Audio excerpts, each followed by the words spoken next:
Bonsoir à tous. Et de quoi parle-t-on ce soir? On a la visite de Anne et de Christian pour parler du co-développement et je ne pourrais pas prendre la parole, j'y connais rien. À part vous poser des questions, c'est tout ce que je pourrais faire. Pareil, je vais prendre un peu de lecture. Ouais. Vous écoutez. Et le co-dev, ça ne se lit pas, ça se vit. C'est Christian qui a lancé le sujet. Vas-y, Christian. Oui, j'ai lancé le sujet parce que pour moi, c'est un sujet d'actualité fort, à plusieurs titres. Bon alors, c'est quoi le co-développement? Vous me racontez? On va quand même dire en 3 mots, répondre à la question de Philippe, peut-être. Comment vous diriez ça en une phrase, Anne?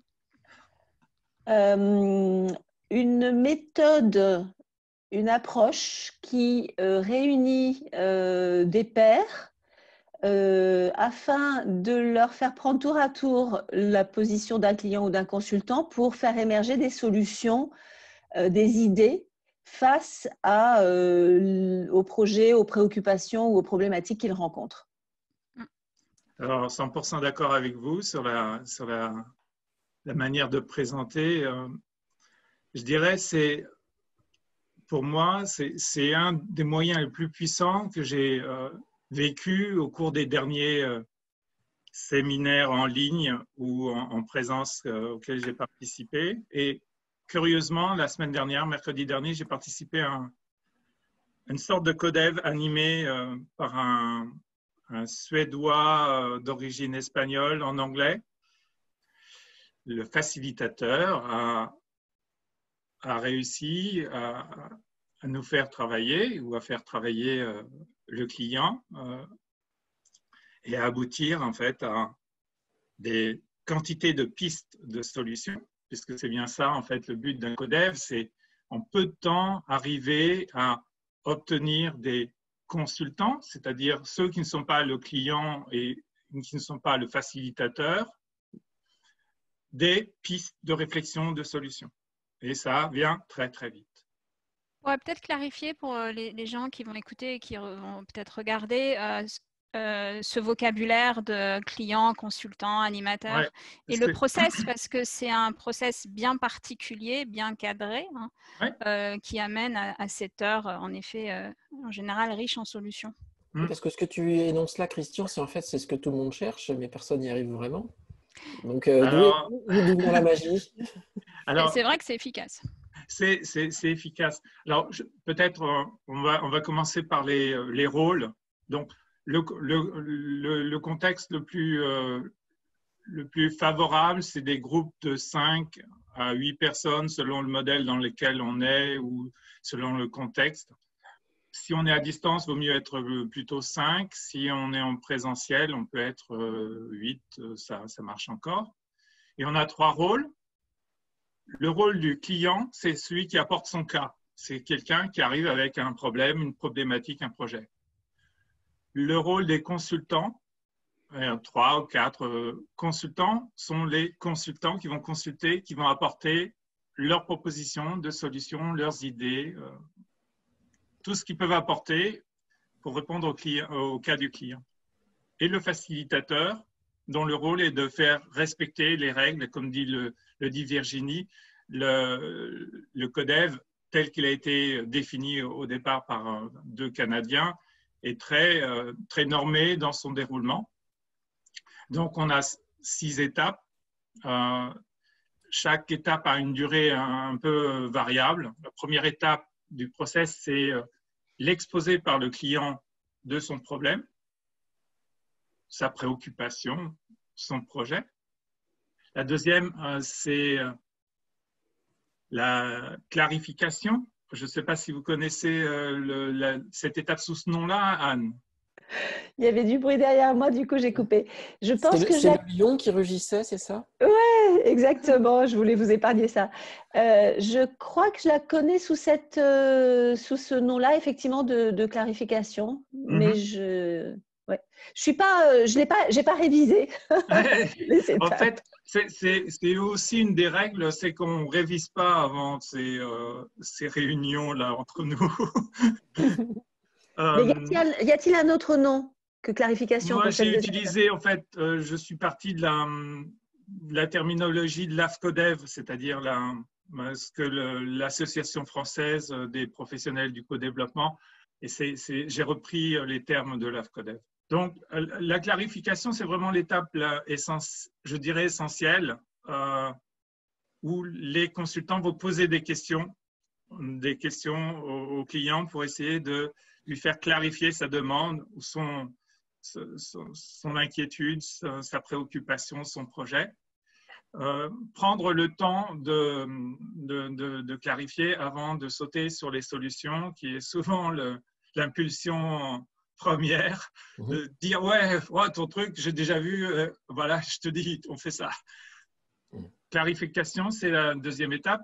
La troisième étape, c'est le contrat.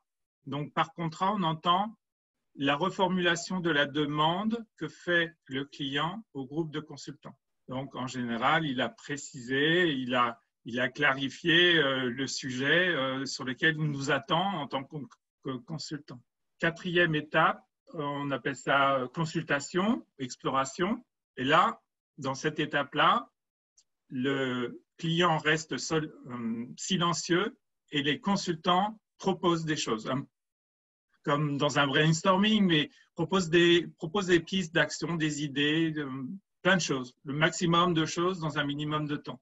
Cinquième temps, c'est un temps où chacun va travailler de son côté. D'un côté, le client qui va réfléchir à ce qu'on lui a proposé, qui va retenir un certain nombre de suggestions qui lui ont été faites et va commencer à raisonner en plan d'action. Il n'a pas besoin de se justifier. Il n'a pas à se justifier sur pourquoi il n'a pas pris la proposition de Virginie, pourquoi il n'a pas pris la proposition de Nicolas. Il ne se justifie pas. Il dit, il se prépare à énoncer un plan d'action. Ce plan d'action est exposé aux consultants. Et dans le dernier temps, on fait un travail un retour sur les apprentissages, ce que la séance de CODEV nous a appris, et régulation, on organise le rendez-vous suivant. Voilà. Et tout ça, c'est quand même sous-tendu par des choses dont on entend beaucoup parler, telles que l'écoute active. Ce process, il est fait pour que justement, ça favorise l'écoute active. Oui. L'animateur, il est là pour réguler aussi en termes de bienveillance. Et puis, au début, le client, il doit aussi faire preuve de synthèse, c'est-à-dire qu'il prépare la façon dont il va présenter sa problématique. Et ça doit être même relativement synthétique et précis. Et donc, il a une réflexion sur la façon dont il formule tout ça. Sur l'écoute, il y a un point moi, que je trouve très intéressant dans la posture du facilitateur, c'est quand il invite les consultants à poser des questions pour clarifier, sans induire une réponse. Et je trouve que justement sur l'écoute, qui est une compétence à développer tout au long de sa vie, on n'a jamais fini de la développer, ça fait partie des leviers pour moi de la puissance. C'est qu'on ressort un des premiers apprentissages du CODEV, c'est de développer sa capacité d'écoute. Il faut l'essayer, il faut le vivre.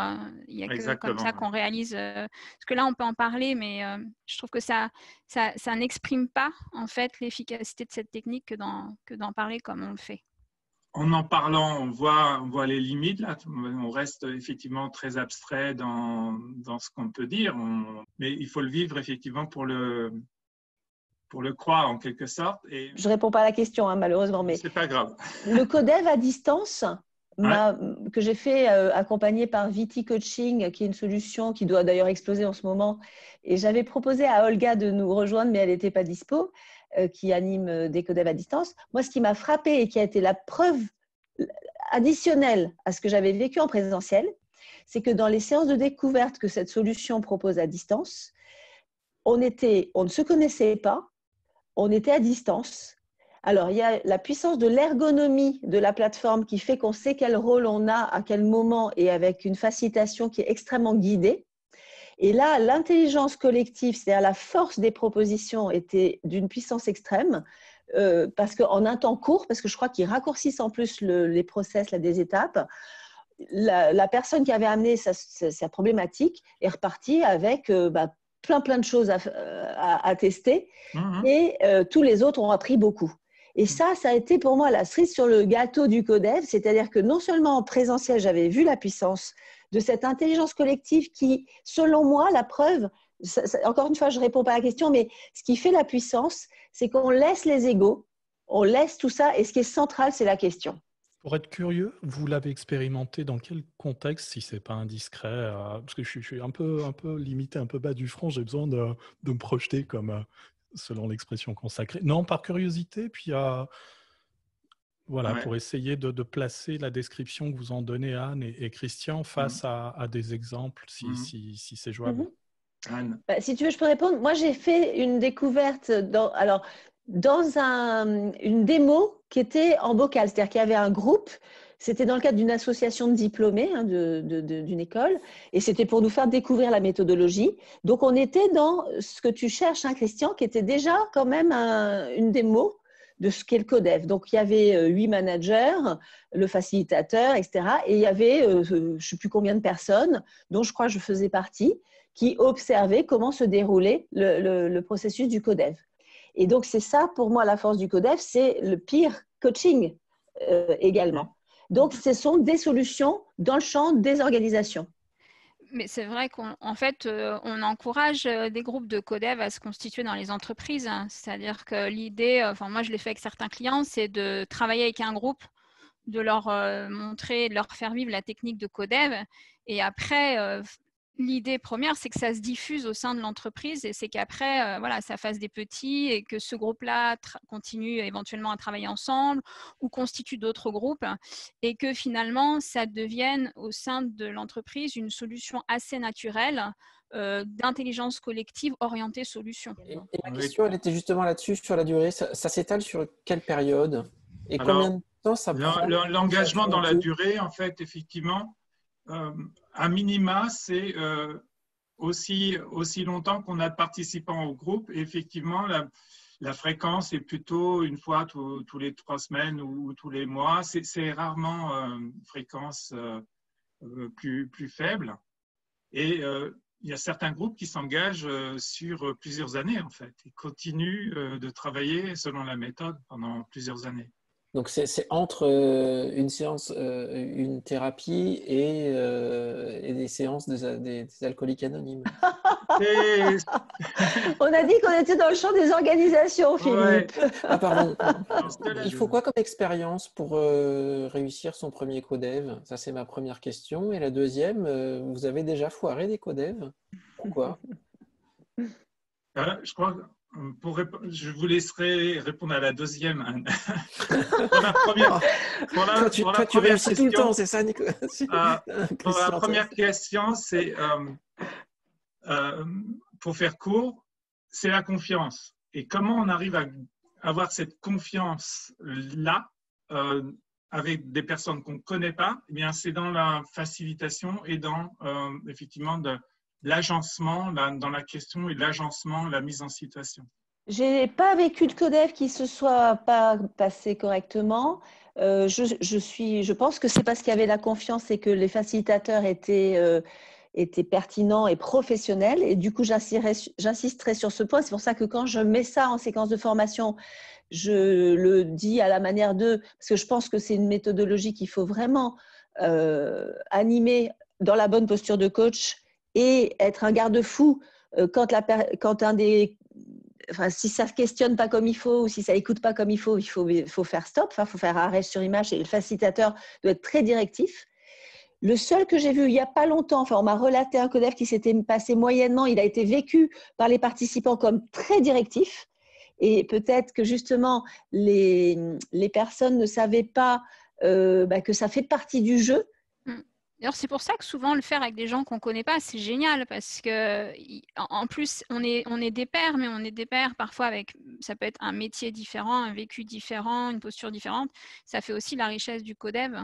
Alors, il me reste 2 questions pour l'instant. La première, c'est combien de temps il faut pour être facilitateur aguerri, enfin, être capable Et la deuxième, comment on conclut? Qu'est-ce qu'on prend comme décision et comment se prennent les décisions collectivement ou comment on dit c'est fini?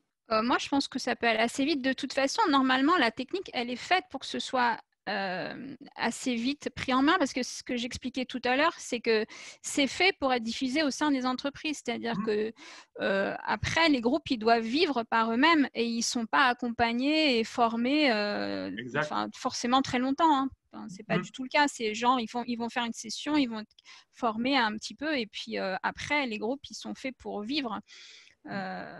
Et plus il y a de groupes qui développent ces techniques-là et les utilisent, normalement, mieux c'est. Et alors, pour la deuxième question, quand est-ce qu'on dit qu'on a terminé et comment se font les prises de décision? Alors, moi, j'ai vécu la dernière situation où j'ai vécu. C'est le facilitateur qui a arrêté un peu cash. Il a dit le cas est fermé.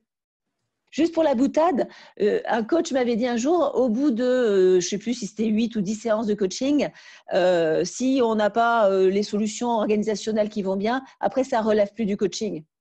Qu'est-ce que vous nous conseillez pour ceux qui voudraient se lancer là-dedans? Expérimenter. D'accord, mais comment? C'est-à-dire, où est-ce que tu trouves le facilitateur et comment tu t'organises pour mettre en place les séances de Codev? En ce moment, Viti, il propose des séances de Codev, pardon Christian, à distance, parce que justement, c'est en mode confiné et dans les solutions distancielles digitales, ils ont énormément fait monter en compétences de consultants ou de personnes pour permettre de tester la solution. Je vous enverrai le lien avec cette fameuse Olga dont je vous parlais, qui, je pense, vous permettra aux personnes qui ont envie de le vivre en distanciel de le vivre. Mais Nico, pour répondre à ta question, on pourrait peut-être se tenter une séance. On est parti pour expérimenter. On peut faire ça à 5. On peut faire ça. Pas aujourd'hui, mais dans le collectif qu'on a créé, on peut. Même il y a matière dans le collectif. D'avoir le bon espace. Je ne sais pas si c'est sur Slack, sur. Nous, dans le collectif... Il faudrait déjà avoir un problème à régler. C'est ça, en fait, on n'est pas les bons clients pour ça. On n'est pas les bons clients, on n'a pas de problème. On n'a pas de soucis. On n'a que des solutions, super. Je l'attendais. Et moi, ma dernière question, c'est qu'est-ce que le Codev permet de faire ou qu'il y a une autre méthode ne permette d'arriver? Moi, je trouve que c'est le ratio temps-efficacité, en fait. Il y a d'autres méthodes qui permettent d'arriver aux mêmes choses, hein, mais je trouve que le ratio temps-efficacité, il est terriblement incroyable. C'est l'intelligence collective mobilisée au service du client, de la personne qui apporte son cas, dans un temps effectivement très, très concentré, en très peu de temps. Bon, en tout cas, c'est tentant. Ce que vous proposez. Faut que vous essayiez. On se fait ça ensemble un jour. Merci, je suis ravie de vous avoir retrouvé ce soir. Et ravie d'avoir fait connaissance avec Christian. Avec plaisir. C'est quoi le prochain sujet? Le nudge, c'est ça? Ouais, ça me tentait. Ah, cool. Ouais. Bon, et les amis, bonne soirée. Merci. Bonne soirée. Merci à tous. Ciao. Quatre. À bientôt. Ciao. Co-développez bien. Au revoir.